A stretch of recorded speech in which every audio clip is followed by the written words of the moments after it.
Conforme anunciado pela Thaís Freitas, está conosco nessa manhã o deputado federal Arthur Lira, do PP de Alagoas. Deputado, tudo bem? Bom dia. Seja bem-vindo aqui ao Jornal Gente da Rádio Bandeirantes. Bom dia a todos os ouvintes da Rádio Bandeirantes. Eu estou aqui à disposição, amigos. O senhor se considera um candidato do governo à presidência da Câmara Federal? O meu partido, sim, é da base do governo. Nós não temos nenhum problema em tocar nesse assunto, como até agora os outros postulantes também o são, né? O deputado Baleia Rossi e o deputado Aguinaldo Ribeiro, que são os dois prováveis nomes que estão ali na possibilidade de apoio da continuidade do trabalho do presidente Rodrigo Maia, ou seja, 7 anos de mandato. Também são o deputado Aguinaldo do meu partido e o deputado Baleia, presidente do MDB, e tem, inclusive, o líder do governo no Congresso e o líder do governo no Senado. Então, todos são da base do governo. Deputado, muito bom dia. Eu gostaria de saber do senhor sobre esse flerte aí, né, esse namoro entre o Rodrigo Maia e o Aguinaldo Ribeiro. A prioridade do Rodrigo Maia era tentar uma candidatura no seu partido para dividir os seus votos, né, e enfraquecer a sua candidatura. Eu gostaria de saber do senhor o que é que o senhor pensa do comportamento do deputado Aguinaldo Ribeiro agindo dessa maneira, né, concordando em conversar sobre esse assunto e ali com um pezinho já ali nesse esquema. O que é que o senhor pensa disso? Não me cabe aqui pensar nada a respeito. As candidaturas a presidente da Câmara, elas concorrem avulsas, né? Elas não fazem conta da proporcionalidade de partido algum. Qualquer partido na Câmara pode disputar. E pode, inclusive, 2 candidatos no mesmo partido. O que a gente só tem que relembrar na política é que há 2 anos atrás, o presidente Rodrigo fez um compromisso com o nosso partido e comigo. Eu nunca expressei isso de maneira clara publicamente, mas o presidente Ciro já começou a fazê-lo em algumas reuniões e a gente tem feito. Então, se houvesse por parte do Rodrigo compromisso de ajustar isso, ou se ele não tivesse trabalhado o tempo todo para ser o candidato ele mesmo, nós estaríamos aí com mais tranquilidade na pauta, mais tranquilidade nas votações. Hoje mesmo o presidente pauta a MP1000 para votar uma coisa que é importante, mas nesse momento descabido, que é aquela MP que trata do auxílio emergencial. Já foi editada para fazer aquele parcelamento último de R$300. Isso era uma pauta da oposição que quer votar a MP com R$600 ou mais, num momento como esse, que nós estamos tratando de talvez pautar a PEC emergencial para dar as condições dentro do teto de arrumar espaço orçamentário para votar um programa verde e amarelo, um programa renda cidadã, alguma coisa para aquelas camadas mais sofridas da população. Isso tem que ser dito, essa é a nossa batalha, mas fazer isso no último dia do período antes do recesso, fazer isso para fazer aceno para a oposição politicamente e fazer isso num momento desse é mexer com tudo que ele pregou a vida toda: responsabilidade de gasto, responsabilidade de teto, conter despesa, cortar gastos, defender PEC de reforma administrativa. Então, é um momento muito delicado que a Câmara vive e nós seremos lá dentro peso contra peso interno para que essas coisas não ganhem um vulto de anarquia no seu final de mandato. Deputado, então deixa eu lhe perguntar o seguinte: se o senhor for eleito presidente da Câmara, o que o senhor vai fazer de diferente em relação ao que é feito nas últimas legislaturas? Olha, a Câmara ela sempre se notabilizou por ser a casa do povo, a casa de portas abertas, a casa que ouve todo mundo, a casa que leva as primeiras pancadas, a casa que recebe o calor da população. Ao longo dos últimos anos, esse acúmulo excessivo de mandatos, ele foi prejudicial à Câmara, a uma centralização exagerada de poder. Esse último ano, então, o ano da pandemia, o trabalho remoto excessivamente usado. Nós já poderíamos ter avançado para outras fases, né, de rodízio de parlamentares, de funcionamento de comissões especiais. Então, a Câmara hoje está centralizada ditatorialmente, politicamente, no sentido de que tudo passa pelo presidente, é ele que dá vez, ele que dá voz, ele que nomeia, ele que tira, ele que diz como é o texto, qual é o texto, de que maneira é o texto. Hoje, nós não sabíamos dessa pauta, a pauta estava publicada desde ontem, foi incluída essa MP, sem relator, aí nomeia um relator do meu partido, sem me consultar, sem consultar o partido, quer votar sem 24 horas de antecedência.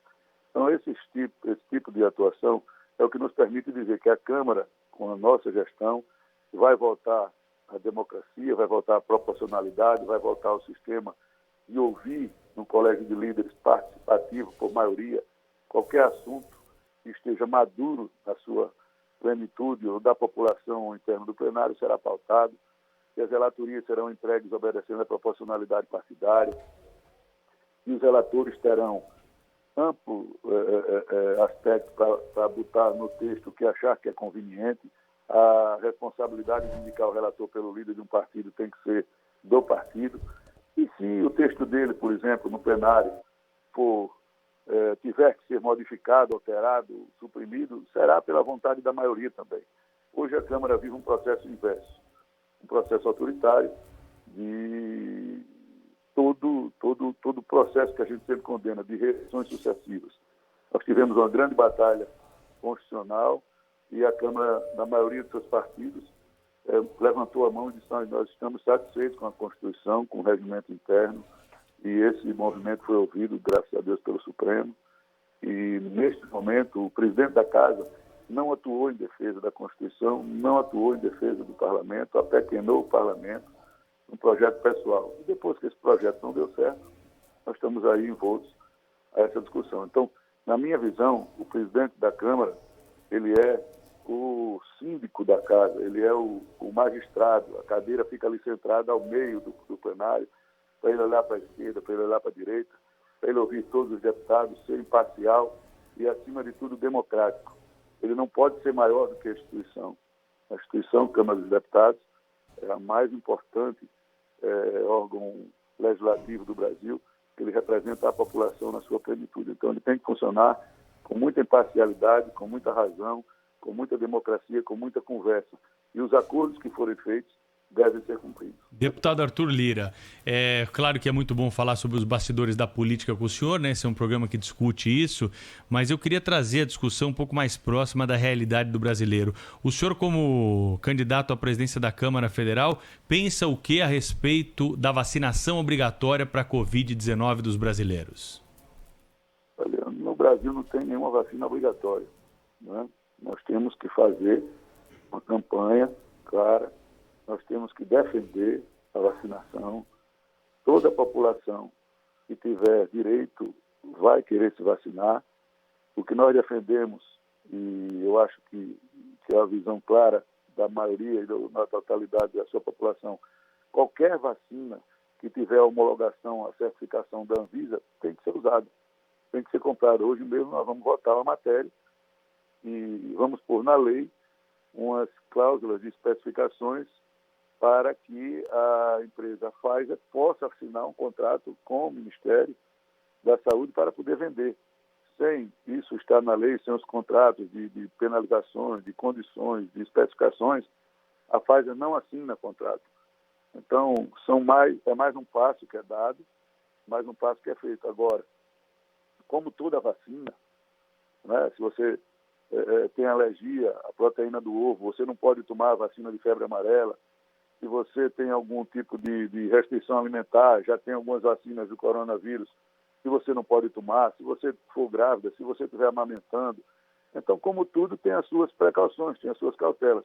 Mas a vacina é necessária, a economia sofre muito com o aumento da pandemia, a população se ressente, e já são meses de uma população alvo com mais facilidade às comorbidades que estão aí numa quarentena muito prolongada. Então, a vacina sendo tratada sem politização é o ideal. Nós deveremos afastar de qualquer parte, de qualquer lado, sem entrar no mérito de A nem B, de partido C nem B, de estado A nem B. A vacina é necessária, conquanto que tenha a homologação ou a certificação da Anvisa. Deputado, eu queria voltar um pouco à disputa em si pela presidência da Câmara, né? Eu gostaria de saber do senhor, voltando ali ao início da entrevista, né? Uma eventual candidatura do Aguinaldo Ribeiro, por exemplo, ou do deputado Baleia Rossi à presidência, é algo que o faz, digamos assim, temer o resultado das urnas, ou o senhor segue confiante, seguirá confiante, seja qual for o seu adversário, nessa disputa aí pela presidência da Câmara dos Deputados? Não, Cláudio, uma disputa, ela é uma disputa, não é? Lógico que você constrói o seu perfil ao longo dos anos dentro da casa. E quem vai para uma disputa não pode escolher adversário, não é? Respeito todos os dois, o deputado Baleia, excelente companheiro, presidente do MDB, líder do MDB, deputado Aguinaldo Ribeiro do meu partido, já fui eleitor dele para a liderança, já o elegi 2 vezes para ser meu líder, já foi ministro, ele já me elegeu 6 vezes para ser líder dele. Então, eu acho que no campo das ideias, todo mundo pensa mais ou menos parecido, todos nós somos partidos do centro, todos nós somos base do governo. No campo pessoal, cada um tem seu perfil. Uns são mais ativos, outros são mais passivos, uns são mais rigorosos com os compromissos, outros são menos, outros pensam de um jeito, de maneiras econômicas. Então, isso aí é o que vai diferenciar. A realidade interna administrativa da Câmara, os deputados estão votando num determinado companheiro que represente o senso médio predominante daquilo que ele espera de um gestor da casa pelos próximos 2 anos. E aí eu penso que, independente dessa questão de formação de bloco, o nosso nome, como já é um nome que já está posto, a escolha e a avaliação dos deputados está bem avaliado. Nós temos votos em todos os partidos da oposição, nós temos votos em todos os partidos de centro que não compõem o nosso bloco, e o nosso bloco está bem fechadinho, bem organizado. Nós já estamos conversando há bastante tempo, e o projeto não é individual, o projeto é de todos. Começou com todos, alguns líderes, depois vários líderes, depois alguns partidos, depois muitos partidos, e hoje nós já contamos aí com praticamente 12 partidos no nosso bloco apoiando a candidatura. E quantos votos, mais ou menos, o senhor acha que tem hoje, deputado?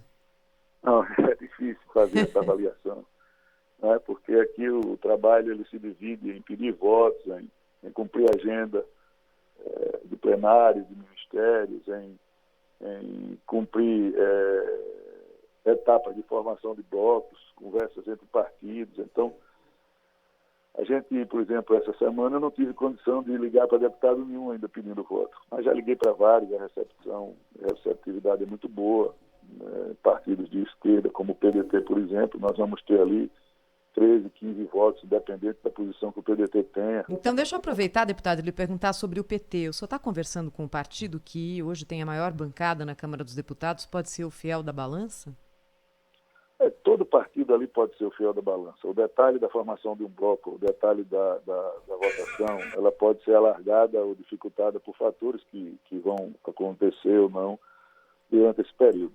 A minha obrigação, como candidato, é ouvir todos os deputados. Ali tem umas especificidades, né, de partido A, de partido B, mas nessas composições, até um ano atrás, por exemplo, o partido da oposição criticava muito o presidente Maia. Hoje ele já acha que o presidente Maia é melhor. Então essas coisas variam muito, né? Às vezes a memória brasileira é curta. Então eu converso com todos, ouço a todos, não tenho preconceitos de pauta, não tenho preconceitos de assuntos. Agora, qualquer assunto para ser pautado numa Câmara dirigida por mim, ele tem que estar maduro na sociedade com ampla maioria no plenário da casa. Se ele já tiver maioria, ele vai ao plenário. E, às vezes, a maioria quer derrotar um projeto também. Então, quando tem um projeto que não tem consenso e está ali orbitando, em vez de ele ficar ali como um fantasma flutuando, quando tem maioria contra, você pauta também para que a maioria se manifeste. Então, isso é uma coisa que pode acontecer. E converso com todos os partidos sem preconceito nenhum. Deputado, a gente sabe que na Câmara, no Congresso, na política, né, honrar compromissos, assim, é um valor muito cultuado, muito apreciado, né? Eu queria que o senhor nos contasse aqui um bastidor de um assunto que o senhor já mencionou. Eu já contei essa história aqui certa vez, mas é de uma reunião em São Paulo, acho até que no apartamento do senador Ciro Nogueira, durante a qual o Rodrigo Maia se comprometeu em apoiar a sua candidatura agora, né, neste momento da virada de 2020 para 2021. E desde então o Rodrigo Maia não falou mais no assunto. Como é que foi essa reunião? De que maneira esse acordo foi celebrado? Porque o senhor era candidato na época, né, candidatura forte, e abriu mão em favor do Rodrigo Maia com essa promessa, com esse compromisso dele que afinal ele não está cumprindo. Como é que foi isso? Veja bem, Cláudio, é um assunto que a gente vinha ao longo desse tempo todo trabalhando de maneira discreta, né, no bastidor. Mas, na eleição passada, nós tivemos uma divergência na formação de um mega bloco, quando os critérios já não foram obedecidos na época de uma divisão de assentos na mesa e relatorias e espaço nas comissões. O PP, o MDB, o PTB e o PSC saíram do bloco e foram procurar alternativas. Naquele momento, o presidente Ciro ainda tratava muito com o Rodrigo Maia para que todos os partidos continuassem juntos. E eu deleguei ao presidente Ciro, ele me confidenciou que tinha acordo feito, e eu fui para Maceió, tranquilo, passar meu Natal, meu Ano Novo. E fui surpreendido com a ligação no dia 2 de janeiro, 1 de janeiro, no dia da posse, do presidente Bolsonaro. E recebi uma ligação do presidente Ciro exatamente na hora que um cavalo branco, quando o Rolls Royce estava desfilando, deu uma acuada, uma ré em direção ao carro. Exatamente, se você olhar essa filmagem na época da eleição, eu lembro bem que eu estava, na época da posse, eu estava assistindo a posse em Maceió, quando recebi a ligação, dizendo que as conversas não tinham se concretizado, que nós teríamos que procurar realmente um rumo. Eu olhei assim, faltavam 30 dias para a eleição, com responsabilidade de líder partidário, de arrumar toda a situação do partido e dos outros amigos. E nesse mesmo dia, no dia seguinte, o PSL, que era o partido do presidente Bolsonaro, que hoje o presidente Rodrigo condena tanto, se aliou a ele no bloco, apoiou ele para a eleição, como foi apoiado pelo presidente Temer, com a ajuda do ministro Moreira Franco, com a ajuda de toda a estrutura do governo, tinha anunciado apoio a ele dia 2. Com isso, nós partimos com a estratégia de fazer um bloco de centro-esquerda. Eu procurei o PT, o PCdoB, o PDT, o PSB, para deixar claro a mesma estratégia que hoje está se colocando, de que a esquerda não pode votar no candidato do Bolsonaro. E naquela época, a gente conseguiu andar com o PSB, o PCdoB não, para ele era indiferente naquela época se era candidato do governo ou não. O PDT também, na época, ficou indiferente, ficou com o candidato Rodrigo apoiado também pelo partido do presidente Bolsonaro naquela época. E o PT ficou bastante dividido, mas entre a minha candidatura e a candidatura do deputado Fábio Andrade, Fabinho Ramalho, perdão. E aí ficou aquela situação. Eu sou separado da minha ex-esposa, meus 2 filhos moram comigo, e o meu filho mais velho teve que fazer uma cirurgia de emergência em São Paulo. Estou pulando algumas etapas para que vocês entendam. E como eu sou pai e mãe, eu fiquei do dia 20 e pouco de janeiro, mais uns 3 ou 4 dias dentro do hospital com meu filho, deixava um primo dentro do quarto, vinha para Brasília, ia para o Rio, ia para São Paulo durante o dia e dormia com ele. E comecei a receber muitas visitas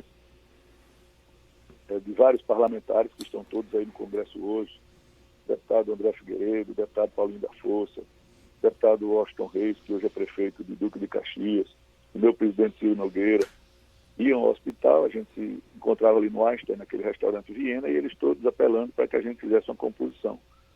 E o que forçou para que eu fizesse essa composição foi que nos últimos dias eu não consegui falar com nenhum deputado do PT, nem Zé Guimarães, nem Enio Verri, nem Paulo Pimenta, nem vários que estavam conversando. E aí eu estava arriscando a vida dos partidos que estavam comigo, eu estava jogando no limbo os sonhos internos de participação na administração da Câmara de vários partidos, porque não conseguia falar com o PT. E aceitei fazer uma conversa com o presidente Rodrigo Maia, que veio de Boa Vista, fez uma escala em Brasília e chegou em São Paulo, no apartamento do presidente Ciro Nogueira. E nós conversamos. E ao meu partido, eu só pedi a ele que desse o que o regimento permitisse, porque eu não poderia fazer uma composição e barganhar nada para o meu partido. Mas pedi a ele que ele honrasse os compromissos com todos os partidos que estavam conosco, que era o PTB, o MDB, o PSB, parte do PCdoB, parte do PDT, enfim.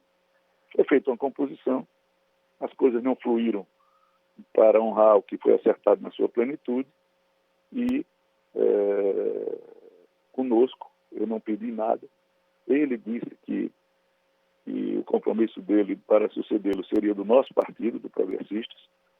Eu fiquei calado, o presidente Ciro fez uma situação dizendo: se você sair, se o Arthur sair por aquela porta sem um acordo feito, a sua eleição está comprometida porque tem 7 candidatos que vão se unir no segundo turno. Então, o nosso compromisso, além de ser com o nosso partido, será com ele. E aí, o presidente Rodrigo aqueceu e eu também não falei nada.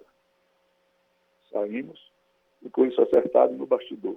Tivemos o início de legislatura de muito companheirismo, depois nos desencontramos quando os partidos se posicionaram por ter um acesso direto ao governo, onde ele achou que seria para isolá-lo e nunca foi.